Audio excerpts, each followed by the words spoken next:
It has been quite a few days at Davos, and we're going to get to U.S. President Trump in just a second and the attention he's receiving.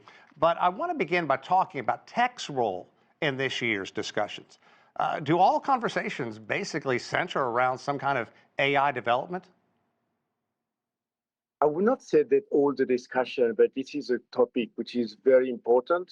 In many discussions, this topic has been mentioned because AI has so many different aspects. For instance, regulation, the extensive use of energy, the effect on sustainability, the need for reskilling so many people, the potential effects on the mental health, um, the need for specific semiconductors. So yes, it has been a topic which has been mentioned in many discussions. Let's talk a bit about China's role in these discussions. China, one of the world leaders in AI. How does its path forward really compare to what we're seeing here in the United States and European nations as well? You know, I think that everybody who followed this topic knows that China is very competitive in artificial intelligence because China has not only highly competent people, but also many of them. On that, I think the Chinese mentality is very open to try new things, to try to embrace new technologies. So probably China is going to be very strong, is already very strong, but maybe in a slightly different way. Maybe in China, there is less investment in AI than in the USA. On the Chinese are maybe forced to be a little bit more efficient on maybe to use earlier application, for instance, in the manufacturing industry. Another point is that compared to Europe, Chinese regulate less. On regulation has some positive aspect, but also it makes it more expensive and slower. You know, I think you make some great points there, especially talking about more efficient and the way they're using technology. And one thing, obviously, that we've heard so much about here in the U.S. is the way China could use NVIDIA's chips moving forward. The most powerful of those chips not going to China. Now, NVIDIA CEO Jensen Huang spoke to a packed house.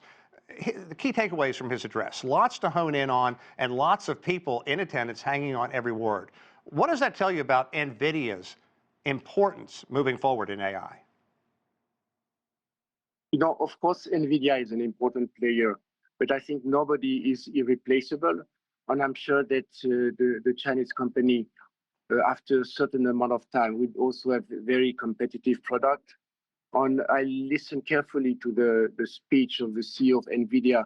And I think for people who follow this industry closely, I don't think there were many surprises. Maybe an important point is that he emphasized that the need for energy, to have access to a lot of energy, competitive energy, and that companies which want to be successful need to have access to this energy. But this is also valid for countries. Country needs to make sure that their companies have access to this new high amount of energy. Yeah, exactly. That's clearly one of the challenges moving forward. It's fascinating the amount of attention those small nuclear facilities are getting, but that is a discussion for another time. I want to switch gears and talk about Trump. He delivered a very lengthy speech, in part on Greenland and a lot more. He touched on so much. Let's talk about the key points. He says there is framework, in his mind, for a deal on Greenland. What we don't know is exactly what, and he's also vowing to drop his threat of punishing tariffs, future punishing tariffs on European nations in his bid to basically control Greenland. Your thoughts on the way this has played out, and to what degree has this been a distraction or just a cloud hanging over Davos? You know, I think that most people in Davos talk about Mr. Trump. He's the talk of the town. And that the way he spoke, I think we start to get used to him. And I think that overall, there was no big surprise. Maybe the only, I would say, sort of important information was that he was not going to use military force against Greenland. But otherwise, I mean, he has been attacking Switzerland very strongly. He has been attacking the former US president, on many other people. So, but we are not surprised, neither about the content, nor about the tone. And I think that, yes, of course, it is important. People listen carefully, but I don't think it has overly distracted the Davos participant about other important topics. You know, we only have about 30 seconds left. Does it hurt the U.S. credibility to see the nation's leader talk like that in a world setting as important as Davos? You know, after the speech of Mr. Trump, I spoke to maybe 20 people, 10 Americans and 10 non-Americans. And I think that everybody was a little bit ashamed about what he said, about the tone, about the. And yes, I think that it doesn't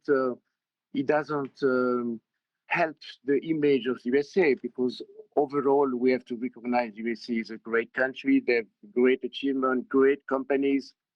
And I don't think that Mr. Trump is enhancing the image of the USA in the world. Philippe Monnier, I can't thank you enough for your time and staying up late for us as well. Enjoy your time at Davos. Thank you again. Thank you very much.